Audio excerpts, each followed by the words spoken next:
அருட்பெருஞ்சோதி அருட்பெருஞ்சோதி தனிப்பெரும் கருணை அருட்பெருஞ்சோதி. எல்லா உயிர்களும் இன்புற்று வாழ்க, வள்ளல் மலரடி வாழ்க வாழ்க, கொல்லாவிரதம் குவளை எல்லாம் ஓங்குக, நல்லோர் நினைத்த நலம் பெறுக, நன்றி நினைத்த எல்லோரும் வாழ்க இசைந்து. உலக மக்களே, அறிவார்ந்த அன்பர்களே, ஆண்மநேய ஒருமைப்பாட்டுடைய அன்பர்களே, வல்லப்பமானவர்கள் மேட்டுக்குப்பத்திலே சித்தி வளாகத்திலே சுத்த சன்மார்க்க கொடி கட்டி பேருபதேசம் செய்வதை நாம் இன்று விளக்கமாக பார்த்து கொண்டிருக்கிறோம். இன்று 3வது நாளாக வல்லப்பமானவர்கள் பேருபதேசம் செய்ததை குறைநடை பகுதியிலிருந்து நாம் பார்த்து கொண்டிருக்கிறோம்.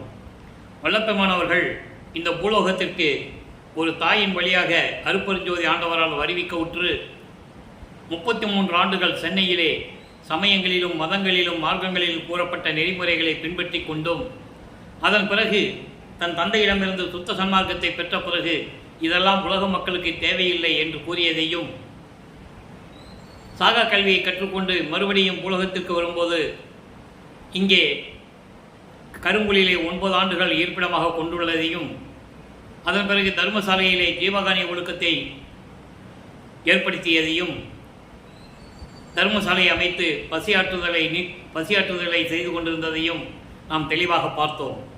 அதன் பிறகு அருட்பஞ்சாண்டவர் நடத்திய 51 ஆண்டுகள் திருவிளையாடல்களில், அதாவது 1/1/1823 ஆண்டு இறைவனுடைய திருவிளையாடல் தொடங்குகிறது. 30/1/1874 ஆண்டு இரவு 12 மணிக்கு அந்த திருவிளையாடல் முடிவடைகிறது. இந்த 51 ஆண்டு திருவிளையாடல்களை 8 ஆண்டுகளாக பிரித்து தனது மகனுக்கு எப்படியெல்லாம் அருளை கொடுத்தார் என்பதை அருட்பெருஞ்சோதி ஆண்டவருடைய திருவிளையாடல் என்ற பதிவுகளில் இருந்து நாம் ஏற்கனவே பார்த்து விட்டோம். இறுதி கட்டத்தில் நாம் இருந்து கொண்டிருக்கிறோம். அங்கே மேட்டுக்குப்பம் சென்ற பிறகு தர்மசாலையை நிறுவியது, அகவல் எழுதியது, ஞானசேரியுடைய விளக்கத்தை உலக மக்களுக்கு கூறியது, இதையெல்லாம் நாம் தெளிவாக பார்த்தோம். சுத்த சன்மார்க்க கொடி கட்டி பேருபதேசம் செய்து கொண்டிருக்கின்ற அந்த நிலைகளை, அந்த விளக்கங்களை இப்போ நம்ம பார்த்து கொண்டிருக்கிறோம். இன்று 3வது நாளாக பேருபதேசம் வல்லப்பமானவர்கள் எப்படி உரையாற்றினார்கள் என்பதை நாம் பார்த்து கொண்டிருக்கிறோம். ஏற்கனவே வேதங்கள், ஆகமங்கள், புராணங்கள், இதிகாசங்கள் இவற்றையெல்லாம் லட்சியம் வைக்க வேண்டாம் என்றெல்லாம் கூறியதை நாம் விளக்கமாக பார்த்தோம். அதுபோல சைவம், வைஷ்ணவம் முதலிய சமயங்களிலும், அதாவது சைவம், வைஷ்ணவம் முதலிய சமயங்கள், காணாபத்தியம், கௌபாரம், சௌரம், சாகதம் போன்ற சமயங்கள், அதான் சொல்கிறாரு, சைவம், வைஷ்ணவம் முதலிய சமயங்களிலும், வேதாந்தம், சித்தாந்தம் முதலிய மதங்களிலும் லட்சியம் வைக்க வேண்டாம்.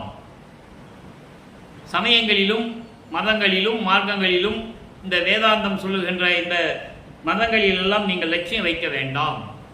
மதங்கள் என்பது ஏற்கனவே உங்களுக்கு தெரியும். நிறைய மதங்கள் இந்த உலகிலே இருக்கின்றன. கிறிஸ்துவ மதம், இஸ்லாமிய மதம், பௌத்தம், சமணம், இப்படி நிறைய மதங்கள் இருக்கின்றன. இதிலையும் நீங்கள் லட்சியம் வைக்க வேண்டாம் என்று கூறுகிறார். அதற்கான காரணம் ஏற்கனவே அகவலிலே கூறியது போல, ஏற்கனவே வல்லப்பமானவர்கள் இந்த உரைநடை பகுதியிலேயே கூறியிருக்கிறார்கள். பேருபதேசம் செய்யும் போது உங்களுக்கு விளக்கம் ஏதாவது தேவைப்பட்டால் அகவலிலே நீங்கள் தெரிந்து கொள்ளலாம் என்று கூறியிருக்கிறார். அப்போது சமயங்களிலும் மதங்களிலும் மார்க்கங்களிலும் நீங்கள் லட்சியம் வைக்க வேண்டாம் என்று கூறுகின்ற காரணம் என்னவென்றால், அருட்பெருஞ்சோதி ஆண்டவர் இதையெல்லாம் கடந்தவர் என்று கூறுகிறார். சாதி மதமும் சமயமும் பொய்யென ஆதியில் உணர்த்தி அருட்பெருஞ்சோதி, சாதியும் மதமும் சமயமும் காணா ஆதி அநாதயம் அருட்பெருஞ்சோதி. அதனால தான் இங்கே சொல்லுகிறார், இவற்றையெல்லாம் நீங்கள் லட்சியம் வைக்க வேண்டாம். அவற்றில் தெய்வத்தை பற்றி குழு உட்குறியாக குறிக்கின்றதே அன்றி புறங்காவியம் சொல்லவில்லை. அதாவது சில குறியீடுகள் தான் சொல்லியிருக்கிறதே தவிர விளக்கமான உண்மைகளை, அதாவது உண்மையான நிலைகளை விளக்கமாக வெளியில் சொல்லவில்லை என்று கூறுகிறார். உதாரணமாக இந்த சைவம், வைஷ்ணவம் போன்ற மதங்கள் எல்லாம் குறிக்கின்ற தலைவர்கள் எல்லாம் சும்மா ஒரு அடையாளத்திற்காக, ஒரு குறியீடுகளுக்காக சொல்லி இருக்கிறார். நான் ஏற்கனவே கூறியது போல சைவ சமயத்தின் தலைவனாகிய சிவபெருமானை குறிப்பிடுவது எப்படி என்றால், தலையிலே சடை வைத்துக்கொண்டு கங்கையை வைத்துக் கொண்டிருப்பதும், பிறைச்சந்திரனை சூடியதும், கழுத்திலே பாம்பு அணிந்து கொண்டிருப்பதும், கையிலே சூலாயுதம் வைத்திருப்பதும், இப்படியெல்லாம் தத்துவங்களின் அடிப்படையில் அந்த உருவங்களை குறியீடு செய்திருக்கிறார்கள் என்று கூறுகிறார். இதனுடைய உண்மையான விளக்கங்களை வெளியில் அதான் சொல்றாரு இங்கே, புறம் கவிய சொல்லவில்லை. வெளியே உலக மக்களுக்கு விளக்கமாக யாரும் சொல்லவில்லை. அதனால் நீங்கள் அதில் லட்சியம் வைக்க வேண்டாம். சமயங்களிலும் மதங்களிலும் மார்க்கங்களிலும் சித்தாந்தம் வேதாந்தம் போன்ற இந்த நிலைகளெல்லாம் நீங்கள் லட்சியம் வைக்க வேண்டாம். அவ்வாறு பயிலுவோமேயானால் நமக்கு காலமில்லை. பயிலுவோமேயானால் என்பது அதை பின்பற்றி கொண்டிருந்தால், அதான் இங்கே பயிலுவோமேயானால் சொல்றாரு. அதை பின்பற்றி கொண்டிருந்தால் நமக்கு எந்த விதமான பலனும் இல்லை, கால அவகாசம் இல்லை, நமக்கு காலம் இல்லை. இறைவன் வருகின்ற நேரம் வந்துவிட்டது, காலம் இல்லை. அதனால் அவற்றில் லட்சியம் வைக்க வேண்டாம், அது தேவையில்லை. ஏனெனில் அவைகளில் சமய மதங்களிலும் அற்ப பிரயோஜனம் பெற்றுக்கொள்ளக்கூடுமே அல்லாது சும்மா ஒரு அற்ப சந்தோஷம் தான் இருக்கும். இந்த சமயங்களையும் மதங்களையும் மார்களை பின்பற்றி கொண்டால் அற்ப சந்தோஷம், சிற்றின்பம் அதுமே இருக்குமே தவிர ஒப்பற்ற பெரிய வாழ்வாகிய இயற்கை உண்மை என்னும் ஆன்மா அனுபவத்தை பெற்றுக்கொள்வதற்கு முடியாது. ஆன்மா அனுபவத்தை பெற்றுக்கொள்ள வேண்டும் என்றால் இதை பின்பற்றி கொண்டிருந்தால் முடியாது. அப்படிதான் நம்ம பின்பற்றி கொண்டிருந்தோமானால் நமக்கு காலம் இல்லை, நேரம் இல்லை. இறைவன் வருகின்ற நேரம் வந்துவிட்டது. சுத்த சன்மார்க்கத்தில் சேர்ந்து கொண்டு இறைவனை நாம் எதிர்பார்த்து கொண்டிருக்க வேண்டும். இதான் உபதேசம் பண்றார். காலம் இல்லை. மேலும் இவைகளுக்கெல்லாம் சாட்சி நான் இருக்கிறேன். அண்டர்லைன். இதுக்கெல்லாம் சாட்சி யாரு? வேறு யாரும் கிடையாது, நான் தான் சாட்சின்னு சொல்றாரு. ஏன் சொல்றாருன்னா அகவல்ல சொல்றாரு, ஆன்ற சன்மார்க்கம் அணி பெற என்னைத்தான் ஈன்று அமுது அளித்த நற்றாயே, நான் தான் சாட்சி. இந்த சமயங்களையும் மதங்களையும் மார்க்கங்களையும் சார்ந்து அதை பின்பற்ற வேண்டாம், அதில் நீங்கள் லட்சியம் வைக்க வேண்டாம். நாம் அப்படிதான் இருப்போம்னு சொன்னால் நமக்கு காலம் இல்லை. இறைவன் வருகின்ற நேரம் வந்துவிட்டது. இந்த சமயங்களும் மதங்களும் மார்க்கங்களும் அதற்கேற்றபடி தலைவர்களை குறியீடுகளாக கொண்டு குறித்ததே தவிர அதனுடைய விளக்கங்களை வெளியே உலக மக்களுக்கு யாரும் சொல்லவில்லை. இதற்கு நான் தான் சாட்சி. எப்படி என்றால், நான் அருப்பெருஞ்சோதி ஆண்டவர மகனாக இருந்து கொண்டிருந்த பொழுது, மகனை நீ பூலோகத்திற்கு சென்று வர வேண்டும் என்று சொல்லி என்னை ஒரு தாயின் வழியாக வருவிக்க செய்து 33 ஆண்டுகள் சென்னையிலே திருவிளையாடல் செய்து, இறைவன் என்னிடம் திருவிளையாடல் செய்து சமயங்களையும் மார்க்கங்களையும் மதங்களுடைய நெறிகளையும் பின்பற்ற செய்து என்னை எப்படியெல்லாம் அலக்களித்தார் தெரியுமா? இதுக்கு நான் தான் சாட்சி. அவருடைய மகனாகிய என்னையே திருவிளையாடல் செய்து 33 ஆண்டுகள் என்னை எப்படியெல்லாம் அலக்களித்தார் தெரியுமா? அப்போ எனக்கு என்ன லாபம் கிடைத்தது? ஒன்றுமே இல்லை. இதனுடைய விளக்கங்களை நாம் ஏற்கனவே இறைவனுடைய திருவிளையாடல் என்ற பதிவிலே 350 பதிவிலே நம்ம பார்த்துட்டோம்.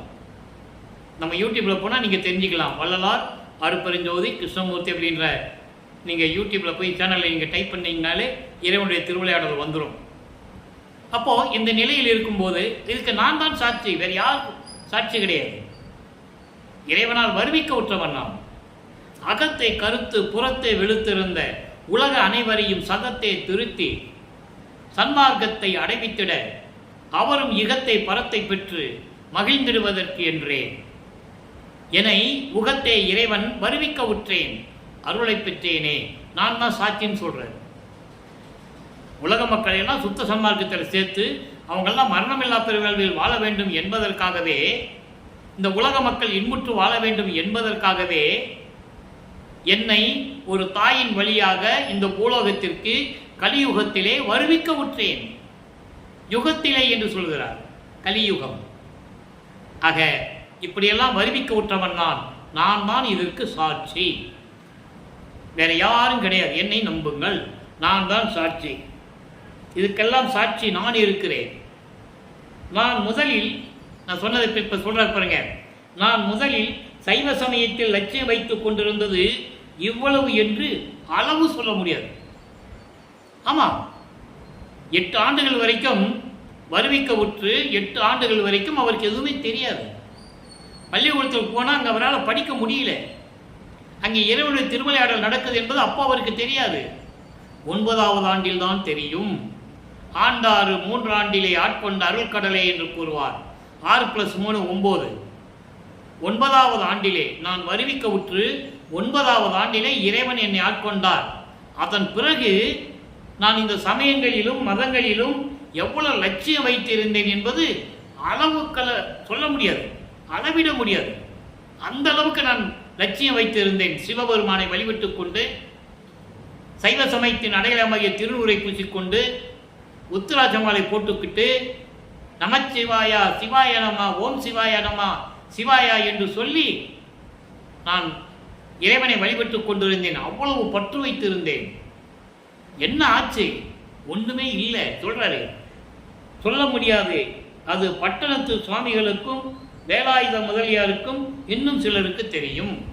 இதை ஏன் இதை சொல்றாருன்னா, அவர் கூட இருந்தவங்களை சொல்றாரு. சென்னையிலே அவர் தோன்றும் துணையான காலத்தில் இருந்தபோது அங்கே இருந்தவங்க சிவனடியார்கள் இருந்திருப்பாங்க இல்லையா? சிவனடியார்கள் இருந்திருப்பாங்க. அவங்க கூட இருந்த மாணாக்கன், முதல் மாணவர் என்று சொல்லப்பட்ட வேலாயுதம் அவர்கள், அவங்களுக்கெல்லாம் தெரியும் நான் எவ்வளவு லட்சியம் வைத்திருந்தேன். இந்த சமயங்களையும் மதங்களையும் மார்க்கங்களையும் பின்பற்றி கொண்டு அதை எப்படி இருந்தேன்னு அவங்களுக்கு தெரியும். சாட்சி நான் தானே, வேற யாரும் கிடையாது. அந்த லட்சியம் வைப்பது எப்படி போய்விட்டது பார்த்தீங்களா? அழகா சொல்லிட்டாரா? மக்கள் முன்னால் இருந்து கேட்டுட்டு இருக்காங்க. இவர் கொடியேற்றி வச்சுட்டு மேடையில் நின்று பேசுறாரு. அவ்வளோ லட்சியம் நான் வச்சிருந்தேன்ல, இப்போ எப்படி போச்சு பார்த்தீங்கல்ல? இப்போ நான் என்ன திருநீர் பூச்சிருக்கேனா, உத்திராட்ச மாலை போட்டிருக்கேனா, இப்போ நமச்சிவாயா சிவாய நம்ம நான் சொன்னேன்னா அருப்பறிஞ்சாதானே சொல்லுவார். இப்போ எப்படி போச்சு அந்த லட்சியம் என்னை விட்டு? அப்படி லட்சியம் வைத்ததற்கு சாட்சி வேறு வேண்டியதில்லை. என்னை தவிர வேறு யாரும் தேவையில்லை, நானே சாட்சி. அன்பர்களே, இதை ஏன் கூறுகிறேன்?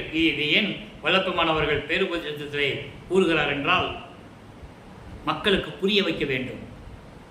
தான் வருவிக்க உற்றதையும், சமயங்கள் மதங்கள் மார்க்கங்களுடைய நெறிமுறைகள் எப்படி இருந்தது, அது உலக மக்களுக்கு தேவையில்லை. அதை பின்பற்றி கொண்டிருந்தால் எந்த விதமான லாபமும் இல்லை.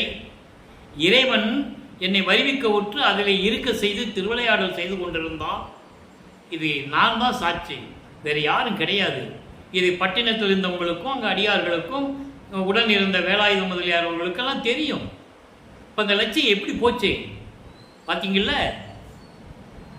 நான் சொல்லி இருக்கிற திருவற்பாவில் அடங்கி இருக்கிற ஸ்தோத்திரங்களே போதும்.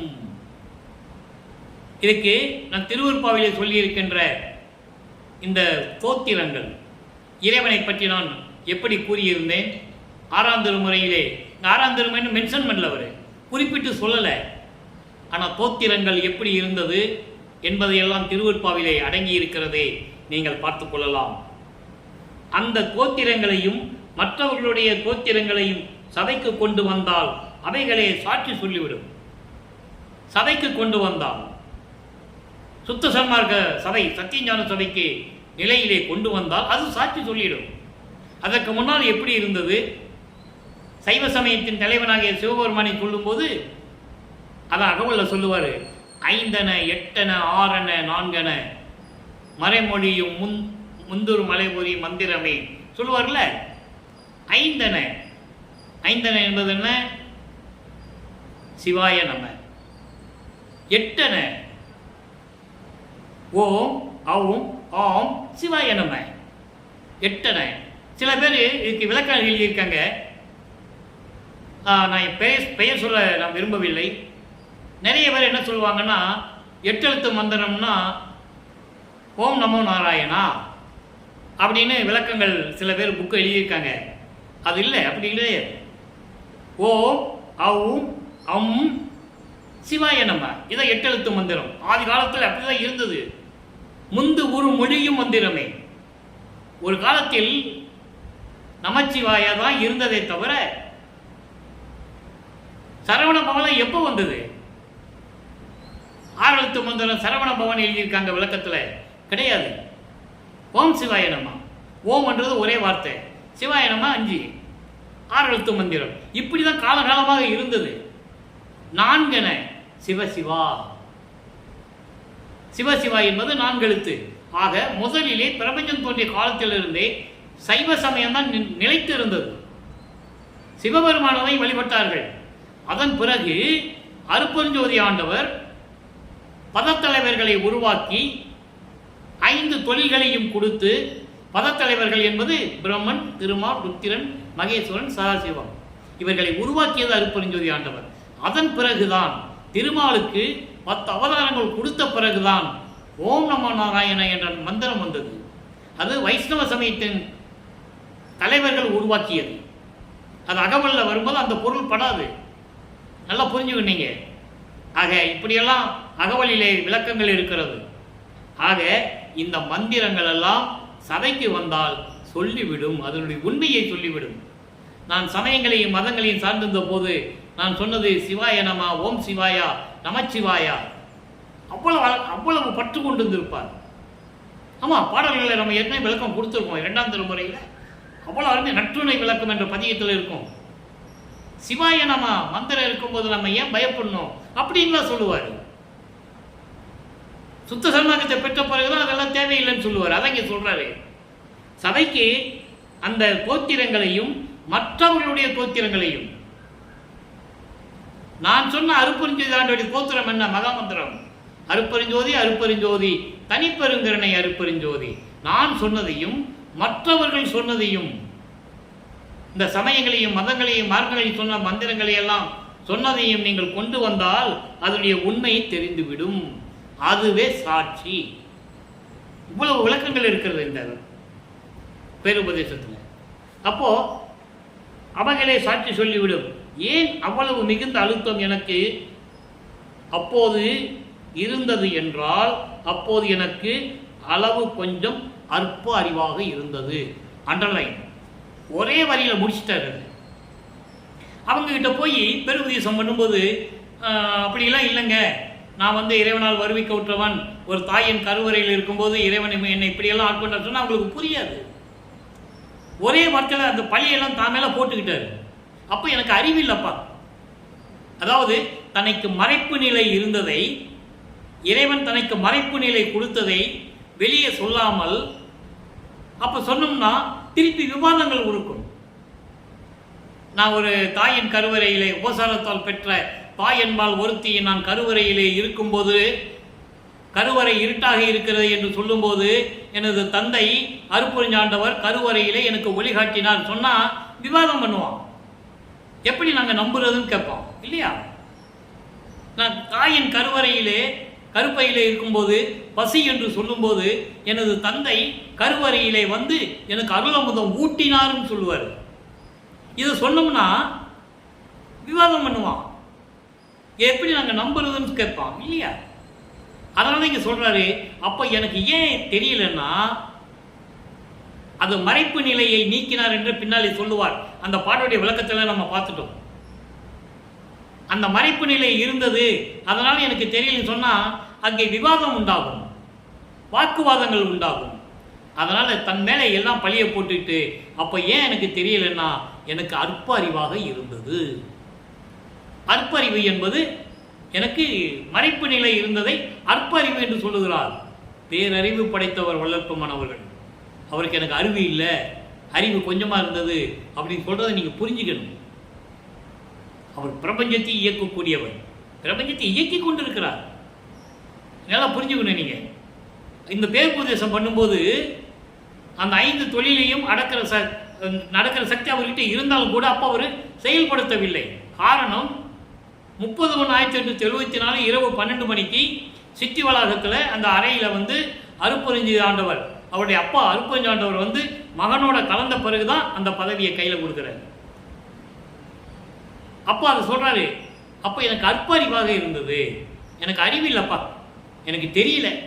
நம்மளே சொல்லுவோம்ல, ஏதாவது தப்பு பண்ணிட்டு யாராவது கேட்டாங்கன்னா ஆமாங்க அறிவில்லாமல் பண்ணிட்டேங்க, தெரியாமல் பண்ணிட்டேங்க அப்படின்னு சொல்லுவோம்ல. அதே மாதிரி மக்களிடம் சொல்லுகிறார், எனக்கு அவ்வளவு கொஞ்சம் அற்ப அறிவாக இருந்தது, எனக்கு அறிவு விளக்கம் இல்லை அப்போ. அதனால்தான் மக்கள்கிட்ட சொல்றாரு, மக்களே உங்கள் ஆன்ம அறிவு விளங்க வேண்டும் என்றால் நீங்கள் சுத்த சன்மார்க்கத்துக்கு வாருங்கள் என்பதுதான் இதனுடைய மைய கருத்து. சரி, இப்படிலாம் சொல்லிட்டார்களே, இப்போ மறுபடியும் சொல்ற பாருங்க. இப்போது ஆண்டவர் என்னை ஏறாத நிலை மேல் ஏற்றி இருக்கிறார். அண்டர்லைன். இந்த ஏறா நிலை மேல் எப்படி ஏற்றினார்? எப்படி கிடைச்சது அவருக்கு? சுத்த சன்மார்க்கத்தை பெற்ற பிறகு கிடைத்தது. ஏறா நிலை மீசை ஏற்றி எந்தனக்கே ஆறாறு காட்டிய அருப்பெருஞ்சோதி. காட்டிய அருப்பெருஞ்சோதின்னு சொல்லுவார் முதல்ல. அதுக்கப்புறம் கடத்திய அருப்பெருஞ்சோதின்னு ஒரு பாடல்ல வரும். 6 என்பது 6 × 6 36. 36 தத்துவங்கள். ஆன்ம தத்துவங்கள் 24, வித்யா தத்துவம் 7, சிவ தத்துவம் 5. ஆன்ம தத்துவம் என்பது பிரம்ம தத்துவம், 5 புலன்கள், 5 பொறிகள், அதாவது கண், காது, வாய், மூக்கு, மெய்யெல்லாம் வரும். செவி, அதாவது புலன்கள், பொறிகள், அதாவது ஒளி, ஒளி, சுவை, உணர்வு, நாற்றம் என்று சொல்லுவார். அந்த கரணங்கள் 4, பூதங்கள் 5, நிலம், நீர், நெருப்பு, காற்று, ஆகாயம், கண்மேந்திரங்கள் 5, கை, கால், அபானம், குறி அப்படின்னு வரும். மொத்தம் 24. இது பிரம்ம தத்துவம், பிரம்மனுக்கு உரியது. இந்த தத்துவங்களை எல்லாம் பிரம்மனிடம் கொடுத்தது அருட்பெருஞ்சோதி ஆண்டவர். சிருட்டி தலைவரை, சிருட்டி அண்டங்களை அருள் திரள் வகுத்த அருட்பெருஞ்சோதி. பிரம்மனை உருவாக்கியது, பிரம்மனுக்கு இந்த தத்துவங்களை கொடுத்தது, பிரம்மனுக்கு தேவையான அண்டங்களை உருவாக்கி கொடுத்தது எல்லாம் யாரு? அருட்பெருஞ்சோதி ஆண்டவர். இதே மாதிரி ஒவ்வொரு பத தலைவனுக்கு உண்டு. காவல் தலைவர்களை, காவல் அண்டங்களை ஆவகை அமைத்த அருட்பெருஞ்சோதி. அவனுக்கு 7 தத்துவங்கள். காலம், நியதி, கலை, வித்தை, அராகம், புருடன், மாயை. ருத்திரனுக்கு 5 சிவ தத்துவம். விந்து, நாதம், சதாக்கியம், சுத்த வித்தை, ஈஸ்வரம். 5 தத்துவங்கள். இப்படி 36 தத்துவங்களையும் எனக்கு காட்டி முதல்ல காட்டுறாரு, அப்புறம் கடத்துறாரு. எப்போ? சுத்த சன்மார்க்கத்தை கொடுத்த பிறகு. அப்பதான் ஏறா நிலைமிசை ஏற்றி வைத்தார் என்று சொல்லுவார். அதான் இங்கே சொல்றாரு, இப்போது ஆண்டவர் என்னை ஏறா நிலைமையில் ஏற்றி இருக்கிறார், எல்லாவற்றையும் விட்டு விட்டதனால் வந்த லாபம் இது. எல்லாவற்றையும் விட்டு விட்டதனால். எல்லாவற்றையும் என்ன? சமயங்கள், மதங்கள், மார்க்கங்கள், இந்த சம்பிரதாயங்கள், சடங்குகள், இந்த சமயங்களிலும் மார்க்கங்களிலும் மதங்களிலும் கூறப்பட்ட சங்கற்ப விகற்பங்கள். சங்கற்ப விகற்பங்கள் என்பது குறியீடுகள். நான் ஏற்கனவே கூறியது போல சைவ சமயத்தின் குறியீடு என்ன? திருநீர் பூசுகிறது, உத்தராட்சமலை போட்டுக்கிறது, சிவசிவான் சொல்றது, தாடி வச்சுக்கிறது, காவி உடை போட்டுக்கிறது. இது சைவ சமயத்தின் அடையாளம். வைஷ்ணவ சமயத்தின் அடையாளம் நாமம் போட்டுக்கிறது. அதுலேயே பல பிரிவுகள் உண்டு. ஒத்த நாமம், ஒரே நாமம் போட்டுக்குவாங்க சிவப்பு கலரில். அதுக்கப்புறம் கொண்டி நாமம், சைடில் வெள்ளை வரும், நடுவில் சிவப்பு வரும். பட்ட நாமம், கால் நாமம்னு சொல்லுவாங்க. இப்படி பட்டை போட்டு மூக்கு வலி அப்படி வச்சுருக்காங்க. இது குறியீடுகள். இதையெல்லாம் நான் விட்டு விட்டதனால், இந்த சமயங்களையும் மதங்களையும் மார்க்கங்களையெல்லாம் விட்டு விட்டதனால் எனக்கு கிடைத்த லாபம் இது. எனவே மக்களே, நீங்களும் அதே போல எல்லாவற்றையும் விட்டுவிட்டு சுத்த சன்மார்க்கத்துக்கு விட்டால் இந்த லாபம் எல்லாம் உங்களுக்கு கிடைக்கும். அடுத்து, அதனால் நீங்களும் விட்டு விட்டீர்களானால் என்னை போல் பெரிய லாபத்தை பெறுவீர்கள் சொல்லிட்டாரா? இயற்கையாகவே இந்த விளக்கம் வரும். இறைவனுடைய தயவும் கருணையும் பெற்றுக்கொண்டால் விளக்கங்கள் தானாக வரும். அப்போ நீங்களும் என்ன மாதிரி விட்டு விட்டு இங்கே வந்துட்டீங்கன்னா, சுத்த சன்மார்க்கத்துக்கு வந்துட்டீங்கன்னா, உங்களுக்கு ஆன்மா அறிவு விளக்கம் கிடைச்சிடும், உங்களுக்கு அறிவு விளங்கும், ஆண்மநேய ஒருமைப்பாடு நிலை வந்துடும், உங்களுக்கு உயிர் இறக்கம் வந்துடும், தயவும் கருணையும் வந்துடும். இந்த லாபம்லாம் எப்படி வரும்? சுத்த சன்மார்க்கத்தை விட்ட பிறகு உங்களுக்கு கிடைக்கும். என்னை போல நீங்களும் லாபம் அடைந்து விடலாம். எனவே நீங்கள் வாருங்கள், என்னை போல இந்த வையகம் வாழ வேண்டும் என்று சொல்லுவார். பெற்றன் என்றும் இரவாமை வேதந்தவிருந்தே இறைவன் என்னை உற்றை கலந்தான், நானும் அவனை உற்றை கலந்தேன் ஒன்றானும், எற்றை அடியேன் செய்த தவம் யாரே புரிந்தார், இன்னமுதம் துற்றே உலகே நீவிர் வாழ்க வாழ்க துணியற்றே சொல்றாரா? சுத்த சன்மார்க்கத்தை பெற்றுக்கொண்டால், என்னை போல நீங்கள் பெற்றுக்கொண்டால் நீங்களும் மரணமில்லா பெருவாழ்வில் இருக்கலாம். உலக மக்களே, துணியற்றே துன்பங்களை எல்லாம் நீக்கி நீங்கள் இன்பமாக வாழலாம் என்று கூறுவார் அந்த பாடலிலே அதை இங்கே குறிப்பிடுகிறார். என்னை போல நீங்களும் பெரிய லாபம் அடைந்து விடலாம் என்று கூறுகிறார். இதுவரைக்கும் விடாமல் வைத்துக் கொண்டிருந்தவர்கள் ஏதாவது லாபத்தை பெற்றுக்கொண்டார்களா? பெற்றுக்கொள்ளவில்லை. நான் விடமாட்டேன், நான் அங்கே தான் இருப்பேன், சமயங்களையும் மதங்களையும் மார்க்கங்களையும் தான் இருப்பேன்னா அவங்க என்னத்தை லாபத்தை பெற்றுக்கொண்டிருக்கிறார்கள்? என்ன பெற்று இருக்கிறார்கள்? ஒன்றும் இல்லை. ஆனால் நீங்கள் பயப்பட வேண்டாம், வாங்கன்னு சொல்கிறேன். நான் அப்படி அந்த சமயத்தில் வைத்திருந்த லட்சியமே என்னை இந்த நிலையில் தூக்கிவிட்டது என்றாலோ அந்த லட்சியம் தூக்கிவிடவில்லை. நான் பற்று கொண்டிருந்த அந்த லட்சியங்கள், நமச்சிவாய சிவாய நமன் சொல்லிட்டு இருந்தனே, அந்த லட்சியம் வச்சுக்கும் போது எனக்கு என்ன தூக்கி விட்டுச்சு? ஒன்றும் இல்லை. 33 ஆண்டுகள் வரைக்கும் எனக்கு எதுவுமே இல்லை.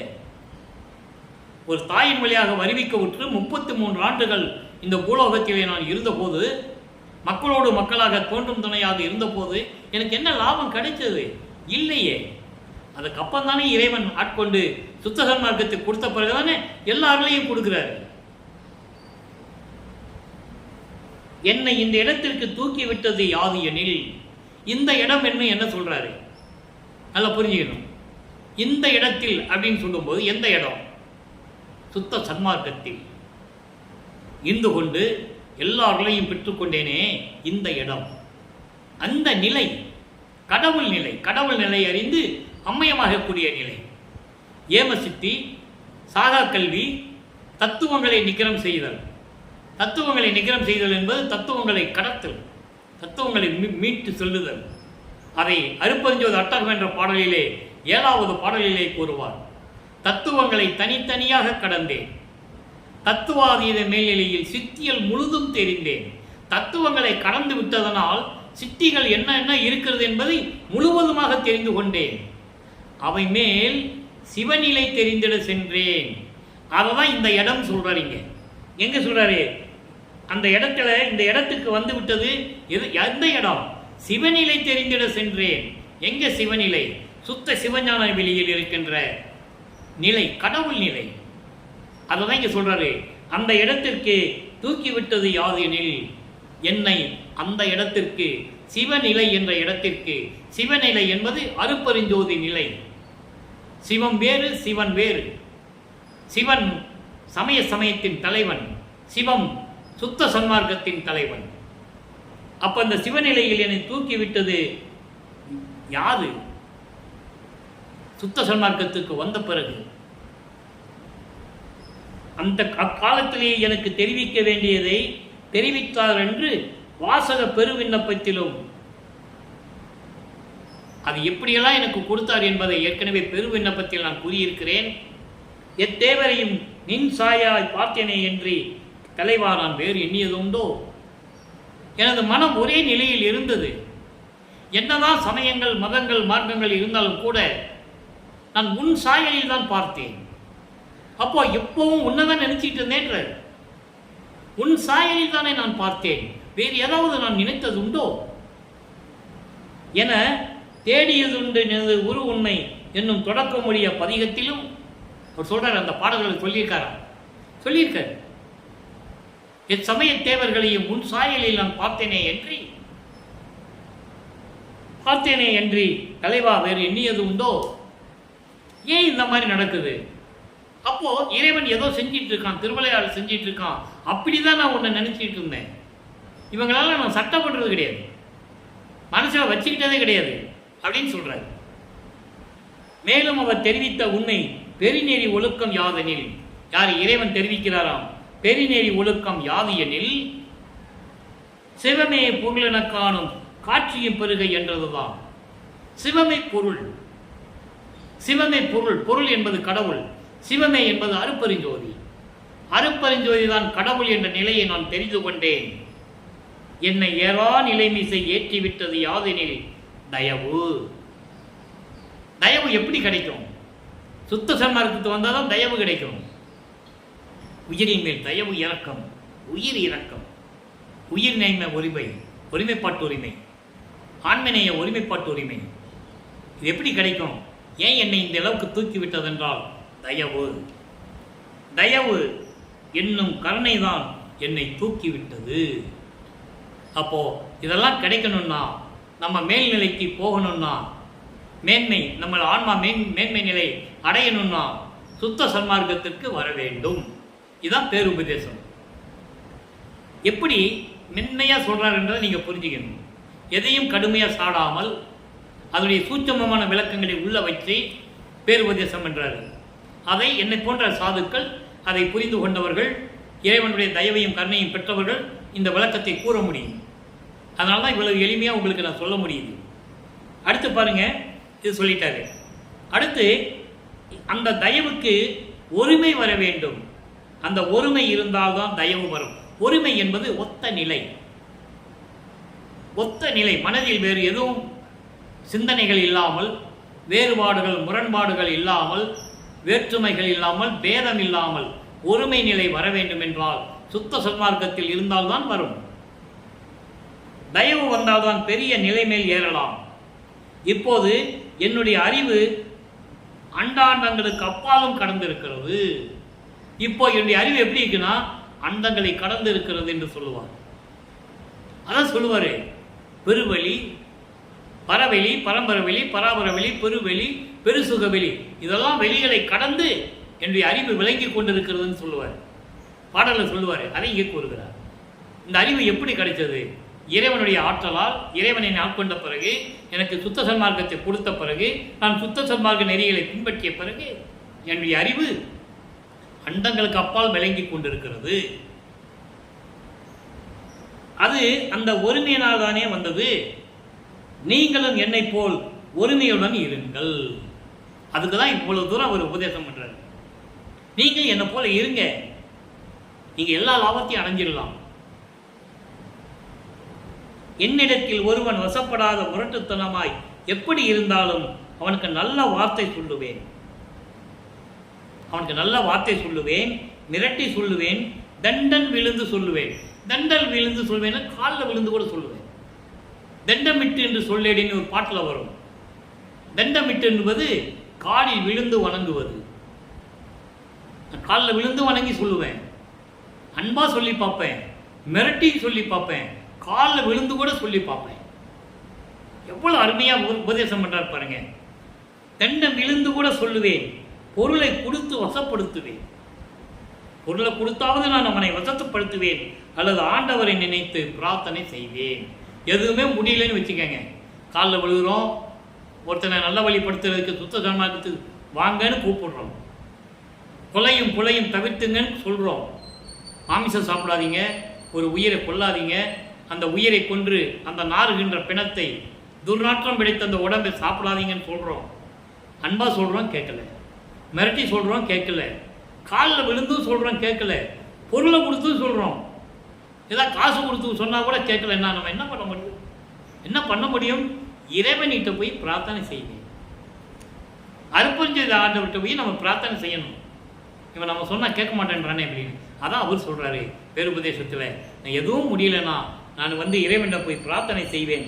இப்படி எந்த விதத்திலேயாவது நல்வழிக்கு வர செய்து விடுவேன், நல்வழிக்கு வர செய்து விடுவேன் என்று கூறுகிறார்.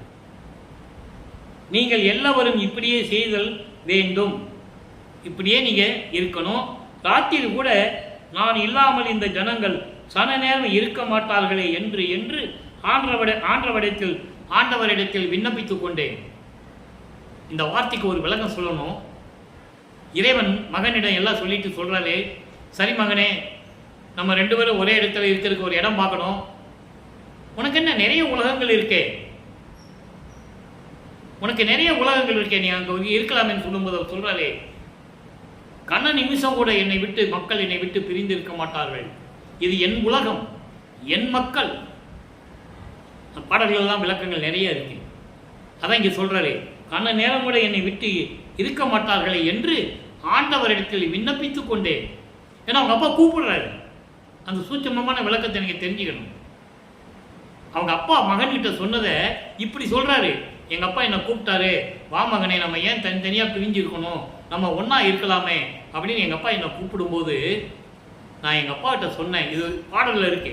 அதை இங்கே உபதேசத்தில் ஒரு குறிப்பிட்டு சொல்கிறார். என்று என்று ஆண்டவரிடத்தில் விண்ணப்பித்துக் கொண்டேன்.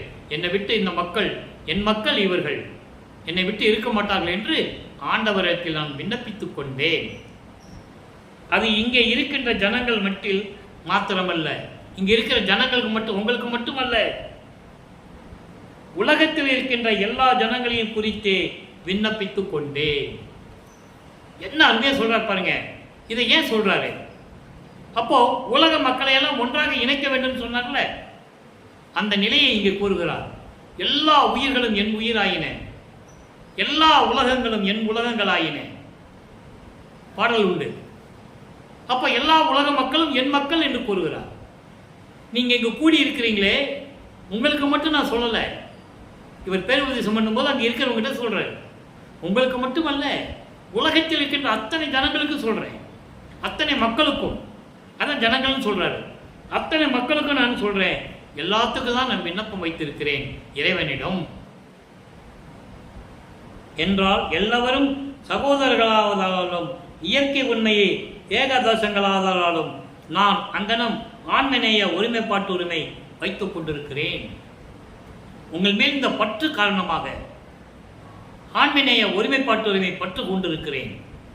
எனவே உலக மக்களே, சுத்த சன்மார்க்கத்திற்கு வாருங்கள் என்று அழைக்கிறார். அடுத்து ஒரு சில விஷயங்கள் கூறிவிட்டு இதோடு முடித்துக்கொண்டு மீண்டும் நாளை தொடர வேண்டும்.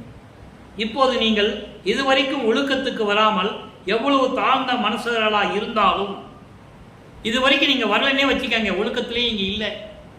அதாவது சுத்த சன்மார்க்க நெறிகளிலே நீங்கள் இல்லை. கொலை செய்கிறதும், மாமிசங்களை சாப்பிட்றதும், உயிர் இரக்கம் இல்லாமல் இருக்கிறதும், இதெல்லாம் இப்போ நீங்கள் இல்லைன்னு வச்சுக்கோங்க. இது வரைக்கும் நீங்கள் இல்லை, இல்லாட்டாலும் பரவாயில்லை. சாலைக்கு போக கொஞ்சம் தினம் இருக்கிறது, அதற்கு உள்ளாக சாலைக்கு போக நல்லா கவனிச்சுக்கணும். சாலை என்பது இங்கே நான் இறைவனோடு இரண்டாக கலக்கப் போவது கொஞ்ச நாள் இருக்கிறது. அதான் சாலைக்கு போக. சாலை என்பது சத்திய ஞான சபை, சத்திய ஞான சபை என்பது சிற்றம்பலத்தில் இருக்கின்ற சத்திய ஞான சபை. அதான் சாலை. அங்கே போகிறதுக்கு நீ கொஞ்ச நாள் எனக்கு இருக்குதுன்றாரு, சூச்சமாக சொல்கிறாரு. அதை நீங்கள் புரிஞ்சுக்கணும். சாலைக்கு போக கொஞ்சம் தினம் இருக்கின்றது. எதை சொல்லி நினைச்சு சொல்கிறாரு? 30/1/1874 நைட்டு 12 மணிக்கு நான் சாலைக்கு போகிறேன். சாலை என்பது இறைவன் வந்து என்னோடு 2.5 கலந்து கொள்ளுவார், நாங்கள் 2 பேரும் ஒன்றாகி விடுவோம், அதற்கு இன்னும் கொஞ்சம் நாள் இருக்கிறது. அதற்கு உள்ளாக நீங்களும் நல் ஒழுக்கத்திற்கு வருவதோடு கூட மற்றவர்களையும் நமது ஒழுக்கத்திற்கு வரும்படி எவ்வித தந்திரம் செய்தாவது நம்மவர்களாக்கிக் கொள்ள வேண்டியது. அப்போ நீங்க மட்டுமல்ல, உங்களை சேர்ந்தவர்கள், உங்களுடைய உறவினர்கள், தெரிந்தவர்கள், நண்பர்கள், சுற்றத்தார்கள், யாராக இருந்தாலும் சரி, அவர்களையும் சேர்த்துக்கிட்டு எப்படியாவது நம்மவர்கள் ஆக்கி விடுங்கள். நம்மவர்கள் என்பது சுத்த சன்மார்க்கத்திலே சேர்த்து விடுங்கள். நீ கொஞ்ச நாள் தான் இருக்கு, அப்புறம் நீங்க என்ன பார்க்க முடியாது, நான் சாலைக்கு போயிடுவேன். எவ்வளவு சொல்றா பாருங்க, இறைவனை வந்து என்னோட 2 கலந்து கொள்வார், அப்புறம் நீங்க என்ன பார்க்க முடியாது. அதுக்குள்ள நீங்க என்ன பண்ணணும்? என் கண் முன்னாலேயே நான் இருக்கின்ற இந்த காலகட்டங்களில் நீ கொஞ்ச நாள் தான் இருக்கு. இதெல்லாம் அவங்களுக்கு தெரியாது, மக்களுக்கு தெரியாது. இவ்வளவு சூட்சமாக சொன்னா யாருக்கு தெரியும் இல்லையா? அவங்க ஏதாவது நினைச்சிட்டு இருப்பாங்க. இது இறைவனுடைய தயவும் கருணை பெற்றிருந்தால்தான் இந்த விளக்கத்தை கூற முடியும், என்னால் கூற முடியும். இறைவனுடைய தயவையும் கருணையும் நான் பூர்ணமாக பெற்றுக்கொண்டவர். ஆக இந்த நிலையில் இருக்கும்போது அவர் சொல்றாரு, சூட்சமா சொல்றாரு. இதை மட்டும் இன்னொரு இடத்துல சொல்லுவாரு, சுத்த சன்மார்க்க காலம் தொடங்குவதற்கு 12 மாதங்கள் இருக்குன்னு சொல்லுவார். கலியுகம் முடிவதற்கு 27 ஆண்டுகள் இருக்குன்னு சொல்லுவார். இதே ஆண்டுல தான் 1873 ஆண்டுல கொடியேற்றுவதற்கு முன்னால ஒரு நிகழ்ச்சியில சொல்லுவார், கலியுகம் முடிவதற்கு இனி 27 ஆண்டுகள் இருக்கிறது. அப்போ 1873 + 27 1900 ஆண்டுகள்ல கலியுகம் முடிஞ்சிருச்சு. அது சொன்னது மட்டும் இல்லாம இன்னொன்று சொல்லுவாரு, சுத்த சன்மார்க்க காலம் தொடங்குவதற்கு 12 மாதங்கள் இருக்கிறது. அந்த 12 மாதங்கள் என்ன, எந்த தேதி அது? 30/1/1874. இவர் சொன்ன நாள்ல இருந்து கரெக்டா 12 மாசம் கணக்கு வரும். இவர் எப்போ அருப்பெருஞ்சோதி ஆண்டவர் ஆகிறாரோ அன்னையிலிருந்து சுத்த சன்மார்க்க காலம் தொடங்குது. அதான் இங்க சொல்றாரு. நாங்கள் சாலைக்கு போகிறதுக்கு கொஞ்சம் தினங்கள் தான் இருக்குது, அதுக்குள்ளே நீங்கள் எல்லாம் வந்துடணும் அப்படி சொல்லிட்டு சொல்கிறாரு. மற்றவர்களை கூப்பிட்டு வாங்க, நம்மவர்கள் ஆக்கிறீங்கன்னு சொல்கிறாரு. சொல்லிட்டு நீங்கள் கொஞ்சம் தினத்திற்கு அப்படி செய்து கொண்டு இருங்கள், இப்படியே நீங்கள் கொஞ்ச நாளைக்கு செஞ்சுக்கிட்டு இருங்க. நானும் ஆண்டவரிடத்தில் இவ்வுலகில் உள்ள எல்லா ஜீவர்களும் நம்முடைய பிரார்த்தித்தும் ஆண்டவரிடத்தில் கேட்டுக்கொண்டு வருகின்றேன். ஆதலால் நீங்கள் அப்படி செய்து கொண்டிருங்கள். இதே மாதிரி மக்களை நீங்கள் செய்து கொண்டிருங்கள். நானும் இறைவனிடம் கேட்டுக்கொண்டிருக்கிறேன். நீங்கள் தான் இதை செய்ய வேண்டும். எல்லோரையும் நம்மவர்கள் ஆக்க வேண்டும். அவர்கள் அறிவுக்குள்ளே புகுந்து அவர்களுடைய அறிவுக்கு விளக்கமாகி விளங்கும்படி நீங்கள் அவர்களுக்கு விளக்கி எல்லோரையும் சுத்த சன்மார்க்கத்தில் சேருங்கள் என்று நானும் இறைவனிடத்தில் வேண்டிக் கொள்ளுகிறேன் என்று சொல்லுகிறார். எனவே அன்பர்களே, இன்று இந்த பேருபதேசம் இதோடு நிறைவடைகிறது. மீண்டும் இருக்கிறது. ஒரே நாளிலே இதை கூற முடியாது. எனவே அன்பர்களை, மீண்டும் நாளை சந்திப்போம். நீங்கள் எல்லாரும் சேர்ந்து நமது பிள்ளை பெருமானவர்கள், அருப்பெருஞ்சோதி ஆண்டவராகிய வல்லற்பமானவர்கள், நம்மளையெல்லாம் படைத்து காத்து கொண்டிருக்கின்ற அருப்பெருஞ்சோதி ஆண்டவராகிய வல்லற்பமானவர்கள் பேருபதேசம் செய்ததை மனதில் கொண்டு நீங்களும் சுத்த சான்மார்க்கத்தில் ஏற்குவது மட்டுமல்லாமல் உங்களை சார்ந்தவர்கள், உங்களுக்கு தெரிந்தவர்கள், உறவினர்கள் எல்லாரையும் ஒன்றாக இணைத்து சுத்த சன்மார்க்கத்தில் இணைத்து அருப்பெருஞ்சோதி ஆண்டவர் ஜோதி வடிவில் இருக்கிறார், அவரை வணங்க வேண்டும் என்று சொல்லி அழைத்து அருப்பெருஞ்சோதி தனிப்பெருங்கண்ணை அருப்பெருஞ்சோதி மகாமந்திரத்தை சொல்லி இறைவனுடைய அருளையும் செல்வங்களையெல்லாம் பெற்றுக்கொண்டு இந்த வையகத்தில் நீங்கள் வாழ்வாங்கு வாழ வேண்டும், நோயற்ற வாழ்வில் நீங்கள் வாழ வேண்டும், மரணமில்லா பெருவாழ்வில் நீங்கள் வாழ வேண்டும் என்று இறைவனுடைய தயவையும் கருணையோடையும் இந்த வள்ளலார் ஊழியர் பெருமானின் தயவு கொண்டு சொல்லி விடைபெறுகிறேன். மீண்டும் நாளை சந்திப்போம். நன்றி, வணக்கம். அருட்பெருஞ்சோதி தனிப்பெரும் கருணை அருட்பெருஞ்சோதி.